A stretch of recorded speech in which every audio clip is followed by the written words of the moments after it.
spesial sebagai lagu penutup kita untuk acara musik dan informasi untuk siang hari ini. Selanjutnya tepat pukul 13 waktu Indonesia Barat akan disampaikan warta berita daerah dalam bahasa Minang.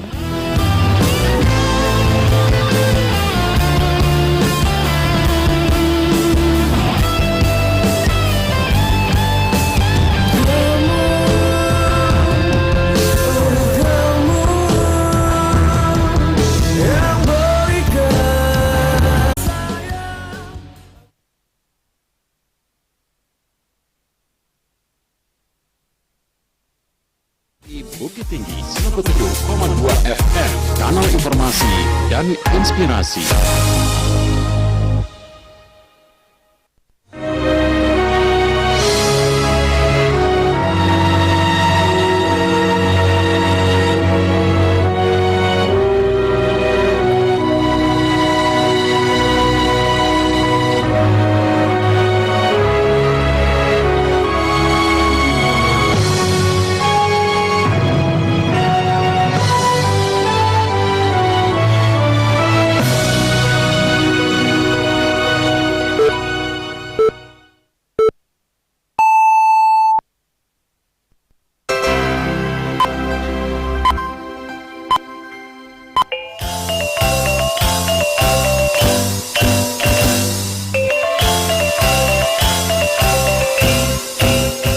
Selamat siang dosana pendengar Radio Republik Indonesia Bukit Tinggi dalam warta berita daerah dalam bahasa Minang. Untuk mengawali perjumpaan di siang hari ko berikut disampaikan sari berita utama. Wali Kota Ramlan Nurmatias komit segera memberikan solusi kepada ratusan anak warga Kota Bukit Tinggi nan tadata. Kecamatan Sapuluh Koto Kabupaten Tanah Datar berharap pemerintah negari menggiatkan sosialisasi pemilihan hingga pengolahan sarok kepada warga. Buletin Barito Minangko dibacakan de Tuti Widya. Berita Minang nan pertama. Wali Kota Ramlan Nurmatias komit segera memberikan solusi kepada ratusan anak warga Kota Bukit Tinggi nan tadata dan alun diterima di SMA manapun. Selengkapnya dilaporkan Yudi Pramagustino. Wali Kota Bukit Tinggi Ramlan Nurmatias menanggapi permasalahan penerimaan murid baru di daerahnya dan saat ko menjadi topik hangat di Sumatera Barat. Dek pada Senin 14 Juli 2025 lalu warga menggembo SMA Negeri 5. Menurut Ramlan Nurmatias, sistem penerimaan murid SMA ko terpusat dari Kementerian, Pemerintah Daerah, Baik Wali Kota dan Gubernur Sumatera Barat indak mempunyai kewenangan. Kondisinya adalah pasti indak dapat dipasokan dek penerimaan murid baru melalui sistem terpadu online sehingga indak memberikan ruang kepada pihak lain untuk ikut campur. Ramlan Nurmatias menyebutkan, iko tahun pertama pendaftaran melalui sistem yang dikelola Kementerian Pendidikan bagian dasar dan menengah. Sebelumnya mungkin dapat dimasukkan, namun kini indak lai, diado doroti data nanta kunci, namun wali kota komit segera memberikan solusi kepada ratusan anak warga Kota Bukit Tinggi nanta data dan alun diterima di SMA manapun. Ramlan Nurmatias menambahkan, langkah segera disusun agar anak tetap dapat melanjutkan pendidikannya, salah satunya SMA Negeri Ampe masih dapat menerima calon murid baru ko. Apabila terhalang kondisi jarak, Pemko Bukit Tinggi siap membantu melalui program transportasi gratis pelajar. Terkait adanya peristiwa penggembokan SMA Negeri 5, Ramlan Nurmatias menyatakan pihaknya segera berkomunikasi Joninik Mama atau tokoh adat dan Pari Paga Nagari. Kita akan berwujud tamu lah, tokoh-tokoh masyarakat kan. Memang masalah online itu kan baru tahun ini dilakukan. Ya. Jadi sistem itu dikunci di pusat. Jadi dari Kementerian Pendidikan itu bagian pendidikan dasar menengah itu dikunci. Siapa yang buka bisa kunci, yang kunci tidak bisa gubernur, tidak bisa wali kota gitu kan karena sistem online. Nah inilah kondisinya. Tentu kita nanti membicarakan juga anggota DPD langkah-langkah bisa kita ambil supaya anak ini tetap bersekolah. Seperti Semampat masih bisa gitu. Masalah daripada transportasi nanti kita pikirkan. Tapi yang jelas ini bukan kewenangan daerah, kewenangan gubernur tidak. Ambus ini surang sih tidak bisa memasukkan gitu lah, kira-kira begitulah. Karena sistem online sekarang kalau tidak salah 200 ya, kalau tidak salah ya, yang sistem online itu kita tidak bisa membuka. Ramlan Nur Matias menegaskan, kewenangan pengelolaan sekolah tingkat SMA adalah pernah diminta untuk dikelola sendiri di pemerintah daerah, namun alun dapat dilaksanakan. Kondisinya undang-undang dan menyerahkan kewenangan ke pemerintah Provinsi Sumatera Barat, dan Ramlan Nur Matias menyatakan adalah pernah protes agar Pemko Bukit Tinggi dapat mengelola sendiri sekolah tingkat SMA tersebut. Yudi Prama Agustino melaporkan. Wakil Wali Kota Padang Maigus Nasir secara resmi membuka program Sekolah Rakyat Menengah pertama di Kota Padang. Acara itu ditandui jo penyerahan secara simbolis paket seragam sekolah kepada perwakilan siswa di Balai Besar Pendidikan dan Pelatihan Kesejahteraan Sosial BPPKS Kota Padang. Program itu merupakan inisiatif nasional dari Kementerian Sosial RI yang ditujukan bagi anak-anak dari keluarga kurang mampu, khususnya mereka yang terdaftar dalam Data Terpadu Kesejahteraan Sosial atau DTKS. Maigus Nasir mengatakan, hadirnya sekolah rakyat sejalan jo tekad pemerintah RI mewujudkan generasi unggul dan siap menyongsong masa depan. Maigus Nasir juga mendorong para siswa untuk berani menghadapi perubahan, mulai dari bab pisah jo keluarga, menyesuaikan diri jo lingkungan baru, demi membangun kebiasaan dan labiah elok di lingkungan asrama. Maigus Nasir berharap sekolah rakyat menjadi kebanggaan bangsa dan negara. Orang sukses indak ditentukan dek siapa orang tuanya atau di mana sekolahnya, tetapi oleh seberapa besar dirinya mengenali dan membangun persepsi terhadap dirinya sendiri. Dosana Penanga, Kecamatan Sapuluh Koto, Kabupaten Tanah Datar berharap pemerintah Nagari Pemnak menggiatkan sosialisasi pemilahan hingga pengolahan sarok kepada warga. Berikut laporan Alwan Ahmad Fauzan.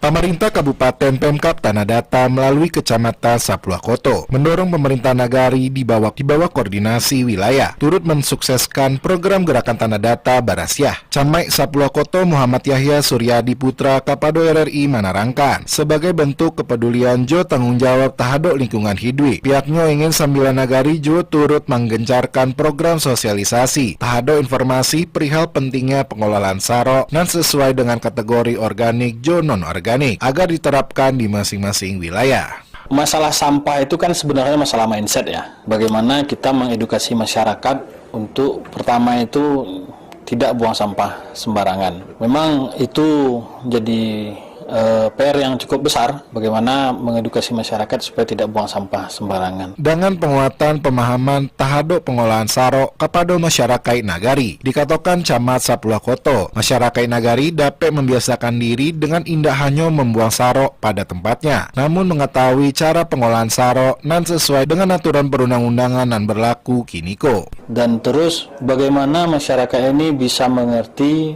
dan melaksanakan waktu mereka itu membuang sampah. Sampah yang dibuang itu sudah terpilah. Mana yang sampah rumah tangga, mana sampah yang bisa didaur ulang, sampah plastik dan lain sebagainya. Gerakan Tanah Datar Barasyah adalah program yang diluncurkan oleh pemerintah Kabupaten Tanah Datar untuk meningkatkan kesadaran masyarakat tentang pentingnya kebersihan lingkungan. Gerakan itu bertujuan untuk menjadikan Tanah Datar sebagai kabupaten nan Barasyah asri sarato nyaman melalui berbagai kegiatan, termasuk gotong royong massal di berbagai tingkatan, seperti sekolah, kantua, jo lingkungan masyarakat. Selain itu, Gerakan Tanah Datar Barasyah menghidupkan kembali tradisi gotong royong sebagai kearifan lokal masyarakat Minangkabau. Sehingga gerakan itu membutuhkan dukungan sarato kerjasama dari seluruh elemen masyarakat, termasuk ASN, mahasiswa, pemerintah Nagari, sekolah, sarato toko masyarakat. Dari Kabupaten Tanah Datar, Alwan Ahmad Fauzan, RRI Bukit Tinggi melaporkan.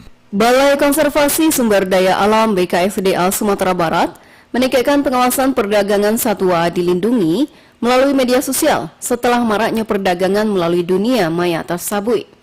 Kepala Resort Konservasi 2 Maninjau BKSDA Sumbar Ade Putra di Lubuk Basuang mengatakan patroli yang dilakukan berupa pengamatan akun media sosial berupa Instagram, Facebook, TikTok, dan lainnya. Ade Putra menambahkan, BKSDA Sumbar juga melakukan edukasi dan penyebarluasan informasi konservasi satwa serta termasuk jenis dilindungi ke masyarakat. Dosana Penangan, Wali Kota Bukit Tinggi Haji Muhammad Ramlan Nurmatias SH di acara peringatan Hari Anak Nasional HAN ke-41 tingkat Kota Bukit Tinggi 2025 launching inovasi gagah gemilang. Berikut laporan Joni Marbeta. Saya Ramlan Nurmatias selaku Wali Kota Bukit Tinggi dengan resmi mengukuhkan saudara-saudari sebagai pengurus Forum Anak Daerah Kota Bukit Tinggi periode 2025-2027. Saya percaya bahwa saudara-saudari atau anak-anak kami sekalian adalah anak-anak pilihan yang memiliki semangat, integritas, dan kepedulian tinggi terhadap kemajuan dan kesejahteraan anak-anak di Kota Bukit Tinggi. Saudara-saudari dapat menjalankan tugas dan amanah ini dengan penuh dedikasi, tanggung jawab, dan keikhlasan. Jadilah teladan bagi anak-anak lainnya, serta teruslah belajar dan berkarya demi masa depan yang lebih baik. Selamat bekerja dan berkarya.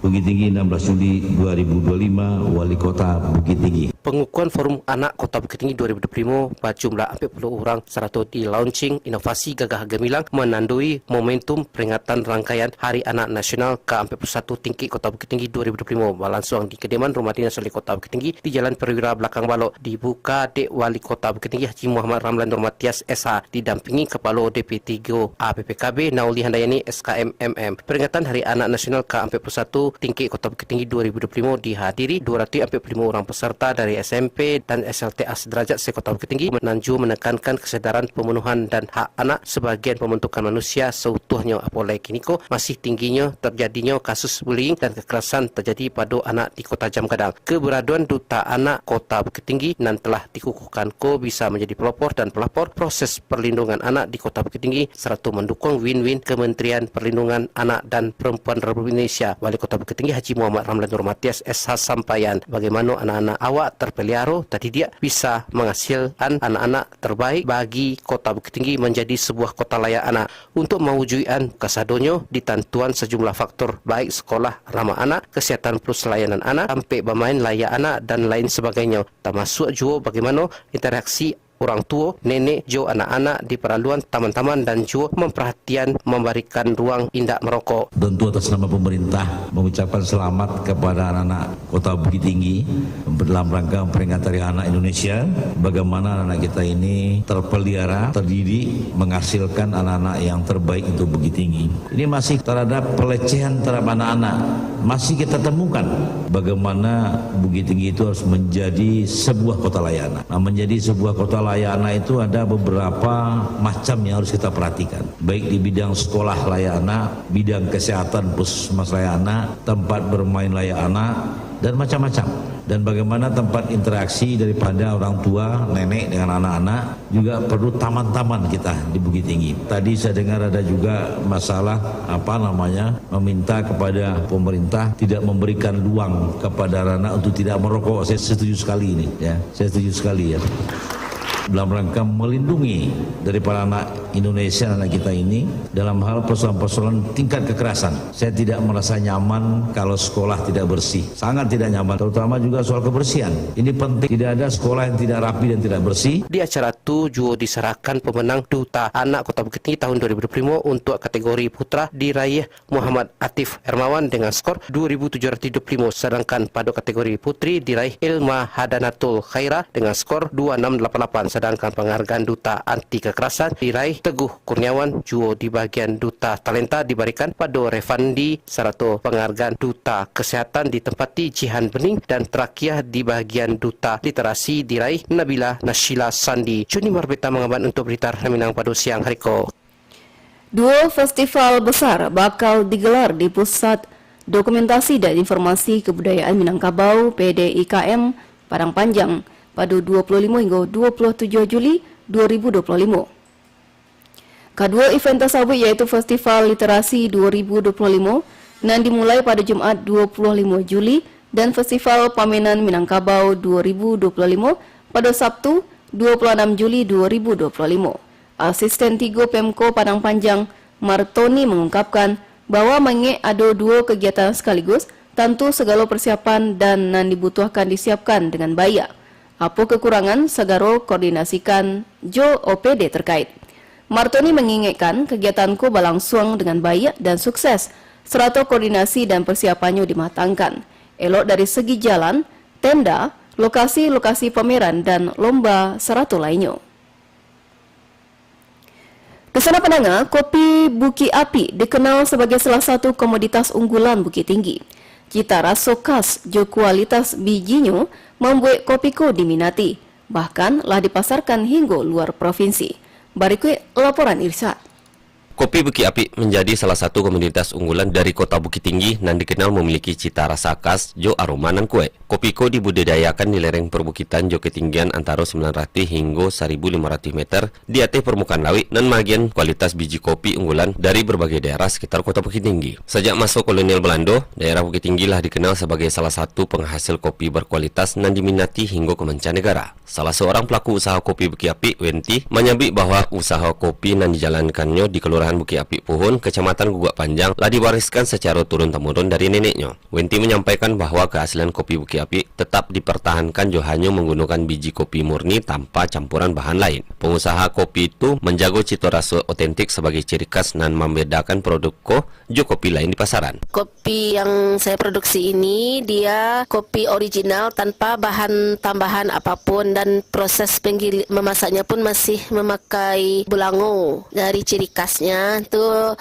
kalau kopi yang lain mungkin udah memakai tambahan kayak biji jagung atau kacang. Kalau ini full kopi asli. Tanpa tambahan dan diolah masih secara tradisional. Produk kopi yang diolah Wenti tidak hanya dipasarkan di kota Bukit Tinggi tetapi juga menembus pasar luar provinsi. Irsyad melaporkan. Gubernur Sumatera Barat Mahyildi Ansarullah menegaskan komitmen penuh pemerintah Provinsi Sumbar untuk mendukung percepatan swasembada pangan nasional melalui pengalihan status kepegawaian penyuluh pertanian dari pemerintah daerah ke Kementerian Pertanian. Dukungan tersebut disampaikannya sejalan jo terbitnya instruksi Presiden Inpres nomor 3 tahun 2025 tentang percepatan swasembada pangan. Dan salah satu poin utamanya adalah penguatan peran penyuluh pertanian secara terintegrasi di bawah pemerintah pusat.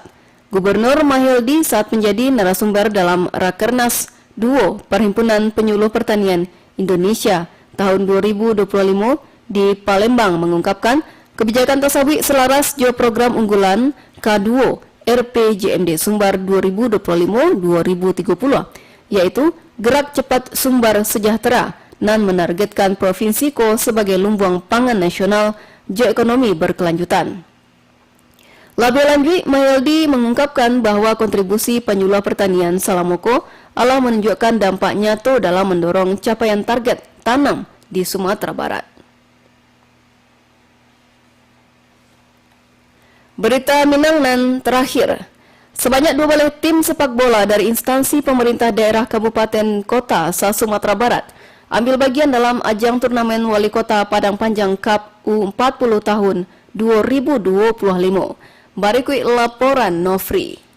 Sebanyak 12 tim sepak bola dari instansi pemerintah daerah Kabupaten Kota se-Sumatera Barat dipastikan ambil bagian dalam ajang bergengsi Turnamen Wali Kota Padang Panjang Cup usia 40 tahun. Turnamen akan digelar mulai Jumat 8 Juli 2025 di Stadion Khatib Sulaiman Banjalaweh. Ketua Panitia Dedi Muhammad mengatakan turnamen itu bukan hanya ajang olahraga semata, tetapi juga menjadi wadah memperoleh sinergi pemerintah daerah di Sumatera Barat. Dedi menyampaikan turnamen itu dirancang sebagai momentum untuk memperkuat kebersamaan atau menjunjung semangat fair play. Pihaknya baru turnamen ko dapat menjadi contoh kegiatan positif antar instansi pemerintahan dan dapat taruh berlanjut setiap tahunnya. Dikatakan turnamen ko juga mendapat dukungan penuh dari Wali Kota Padang Panjang Hendrianis dan Wakil Wali Kota Alex Saputra dan dijadwalkan akan ikut bermain. Dua balai tim dan Allah mengonfirmasi keikutsertanya berasal dari pemerintah Kabupaten 50 Kota, Padang Pariaman, Solo, Sijunjung, Tanah Datar, Kota Bukit Tinggi, Sawalunto, Payakumbuh, Pariaman, Sarato, Tim Bang Nagari, Padang Panjang A, dan Padang Panjang B.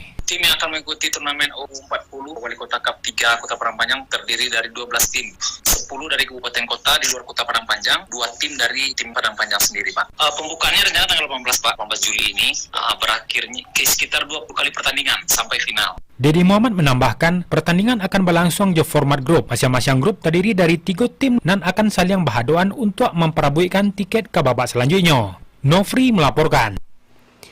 Dua pendengar, sekian berita daerah dalam bahasa Minang untuk siang hari Kamis 7 Juli 2025. Berita daerah selanjutnya dapat didengarkan besok pagi pukul 6 waktu Indonesia Barat. Selamat siang.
Pro 1 RRI Bukit Tinggi 107,2 FM, kanal informasi dan inspirasi.